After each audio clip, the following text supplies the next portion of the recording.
Shalom, selamat pagi, selamat bertemu kembali dalam program kita membaca Alkitab setiap hari. Pagi hari ini kita masuk dalam episode 27 Agustus. Saya terus mengajak kita Bapak dan Ibu, kita ikuti terus pembacaan Alkitab kita. Mari kita membaca Alkitab setiap hari supaya iman kita boleh terus dipimpin oleh Tuhan. Amin. Baik, sebelum kita lanjutkan, saudara kita mari berdoa bersama.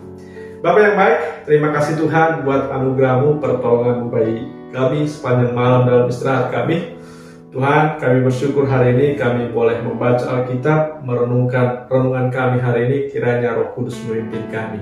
Di dalam Yesus Kristus kami berdoa, haleluya, amin.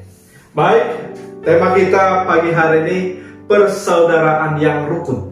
Persaudaraan yang rukun. Saya baca dari kitab Mazmur pasal yang ke-133 ayat 1 sampai yang ketiga.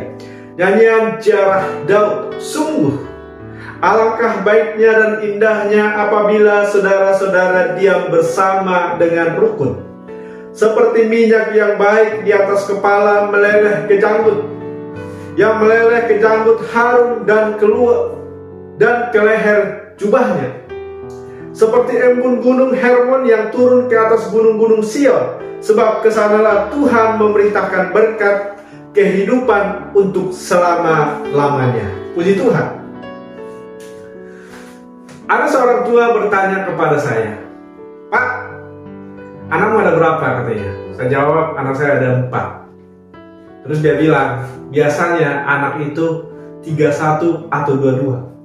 Maksudnya apa, Pak? Saya bilang, "Biasanya yang 3 orang bisa sejalan, 1 orang dia tidak bisa, atau 2-2. Jarang keempatnya bisa akur," katanya saudara. Kalau kita melihat keluarga Daud mempunyai banyak anak dari banyak istri. Kemungkinan ia menulis Mazmur ini untuk mengajar anak-anaknya supaya mereka bisa hidup bersama dengan rukun. Tetapi Mazmur ini juga mengajarkan kepada kita supaya kita membangun persaudaraan yang rukun. Ya, saya menyoroti persaudaraan yang rukun ini, yaitu persaudaraan dekat atau persaudaraan kakak adik. Ada filsafat orang Batak mengatakan, "Hauna jonok masih ososan." Artinya pohon yang dekat saling bergesekan. Terkadang saudara, lebih baik orang-orang bersaudara itu jangan bertetangga. Karena untuk menghindari gesekan-gesekan.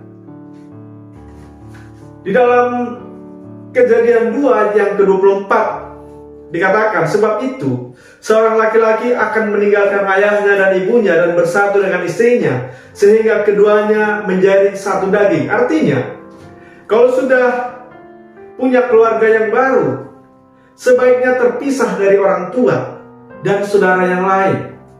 Tujuannya apa? Tujuannya untuk menghindari gesekan-gesekan. Terkadang saudara bisa satu rumah, tetapi saling cuek, tidak saling ngomongan, tidak saling peduli. Nah, ini sangat menyakitkan saudara. Sangat menyakitkan bagi seorang tua. Di dalam kitab Mazmur ini dikatakan, "Sungguh alangkah baiknya dan indahnya apabila saudara-saudara diam bersama dengan rukun." Di sini digambarkan seperti minyak yang baik di kepala Harun, seperti embun gunung Hermon. Artinya ada pengurapan Tuhan. Ada pengurapan yang menyegarkan, yang membawa dampak positif, dan bahkan juga bisa menjadi berkat bagi orang-orang di sekeliling kita. Nah, inilah saudaraku yang diajarkan oleh kitab Mazmur ini kepada kita, supaya kita berusaha untuk membangun persaudaraan yang rukun itu. Ya, seperti yang saya katakan tadi, ada baiknya memang tidak bertetangga. Ketika bertetangga itu seringkali bergesekan, dan itu terbawa kepada keluarga. Dan pada hari-hari tertentu itu bisa dipertunjukkan kepada orang banyak. Dan itu sangat memalukan. Tetapi biarlah keluarga kita rukun. Dan itu mendatangkan berkat. Dan itu bukan hanya menyenangkan Tuhan, tetapi juga menyenangkan orang-orang di sekeliling kita. Menyenangkan hidup kita sendiri juga, saudara. Yang selanjutnya dikatakan, kesanalah Tuhan memerintahkan berkat. Dan ternyata persaudaraan yang rukun ini menyenangkan hati Tuhan. Sehingga Tuhan memerintahkan berkat. Tuhan memerintahkan kesempatan-kesempatan yang besar. Sehingga keluarga ini semakin besar. Dan itulah kerinduan kita sebetulnya. Tetapi kita seringkali tidak mengindahkan itu. Makanya Daud menekankan ini kepada anak-anaknya supaya mereka rukun. Karena ketika mereka rukun, banyak hal-hal, banyak pekerjaan-pekerjaan besar yang mereka bisa lakukan. Tapi ketika mereka saling bermusuhan, yang terjadi adalah bisa saling membunuh. Kalau kita melihat saudara, anak-anak Daud juga ada yang membunuh saudaranya sendiri. Dan itu sangat menyakitkan hati Daud. Tapi biarlah kita, saudara-saudaraku yang dikasihi Tuhan, ayat Alkitab kita pagi hari ini mengingatkan kita supaya kita menjaga persaudaraan yang rukun. Amin. Demikian renungan pagi hari ini, kiranya memberkati kita. Kita berdoa.